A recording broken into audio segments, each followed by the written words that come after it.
Welcome to the Deep Dive. Today, we're taking a closer look at some really big news that's been making waves, Meta's Q2 2025 earnings.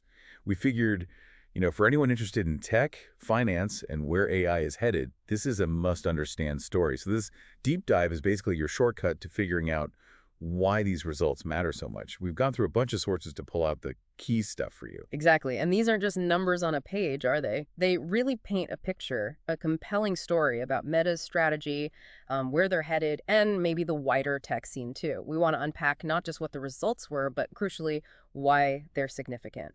Connect the dots between the financials, user numbers, and these, well, incredibly ambitious AI plans. Okay, let's jump right into those headline numbers then, because honestly, what jumped out at me was just how much they crushed expectations. Revenue hit, get this, $47.52 billion. That's a huge 22% jump year over year. And it blew past estimates, which were sitting around, what, $44.8 billion. Yeah, significantly higher. And then earnings per share, the EPS, $7.14. That's up 38% year over year. Again, way above forecasts, which were more like $5.89, $5.92 maybe. Right. A really substantial beat on both the top and bottom lines. We also saw net income at $18.34 billion, operating income $20.44 billion. Yeah. And the operating margin, that improved too, right, to about 43% from 38% last year. So, these are explosive numbers.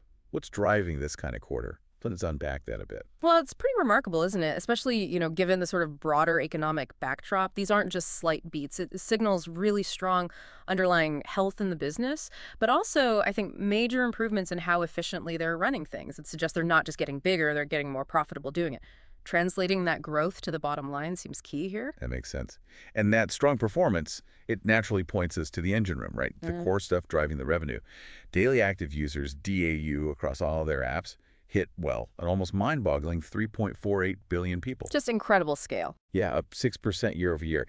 And that scale, that's the foundation for their advertising power, isn't it? Absolutely. And on the ad side, it was kind of a double whammy. Ad impressions were up 11%. And, maybe more importantly, the average price per ad also went up by 9% year over year. Right. So more ads shown and each ad costing more. That's the ideal combo for them. Exactly. And we should remember, ads are still like 98% of their total revenue. That's $46.56 billion just from ads this quarter. It's the bedrock. It absolutely is. But here's where, for me, it gets really interesting when you look at the sources. With advertising doing so well now, where are they actually putting their big future bets, their investment focus? Yeah, that's the crucial question, isn't it? Because that user growth and ad performance, that's their classic business model, firing on all cylinders. You get more users, more engagement across Facebook, Insta, WhatsApp. That creates more ad space, makes the ads more valuable. It's that powerful flywheel effect, that network effect they have. Very hard for anyone else to replicate that scale, But you're right, advertising is the now, but their focus seems very much on the next. And next seems to be spelled AI in very big letters. Meta is making this incredibly ambitious play here. You had Zuckerberg saying quite boldly, superintelligence is now in sight. That's a statement. It really is a very strong claim about where they think AI is headed and their role in it. And to back that up, they're forming Meta Superintelligence Labs. And the sources talk about this really aggressive hiring push. Offering these mega compensation packages, we're talking over $200 million, apparently, to snag the absolute top AI researchers. Pulling out all the stops to get the talent. Yeah, and you see it in the spending, too. Capital expenditures, CapEx, hit $17.01 billion just in Q2. Yeah. And they've upped the guidance for the whole year now to $66 to $72 billion. Just massive numbers. Staggering amounts. And it's important to understand why. This isn't just, buying more servers. It's fundamentally about building the next generation of infrastructure. Think huge data centers packed with specialized AI chips, these AI accelerators, stuff needed to train the kind of incredibly powerful AI models that Zuckerberg seems to be envisioning when he talks about superintelligence. So it's a foundational investment. Exactly. It's a bet on needing computational power, orders of magnitude greater than what we have today. Powering maybe, truly smart virtual agents or deeply personalized experiences we can barely imagine now.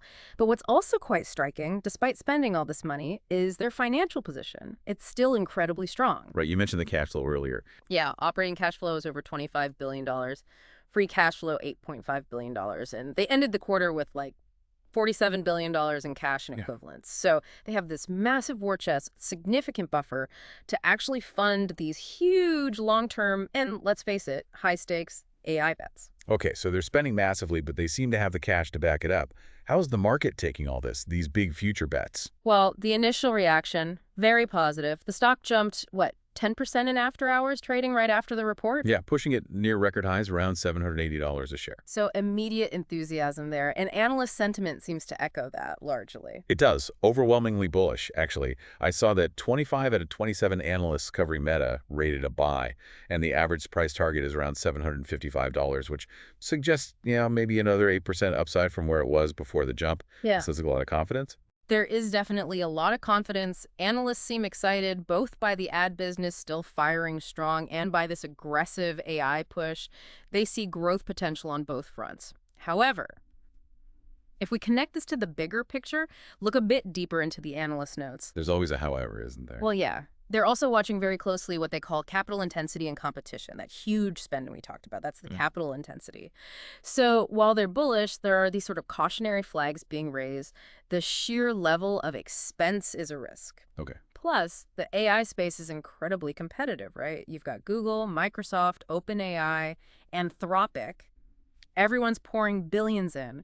And then there are always potential regulatory risks hovering around Meta, impacting how they operate. So the excitement is real, but tempered with awareness of the challenges. Exactly. It paints a picture of Meta entering this really exciting but also really demanding phase, balancing today's profits with these huge bets on tomorrow's technology.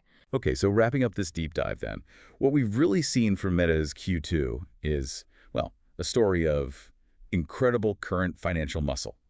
That strength is clearly fueled by strong user numbers and that very powerful advertising engine. Absolutely. But beneath that surface, there's this very clear, very aggressive, and you have to say, pretty high-stakes gamble on leading the future of artificial intelligence. Indeed. And maybe the thought to leave everyone with is this. Considering Meta's explicit goal that superintelligence is now in sight and the sheer scale of the money they're putting behind it, how might that pursuit actually reshape things? Not just for Meta itself, but, the whole way we interact online, how we find information, maybe even how knowledge itself works in the coming years.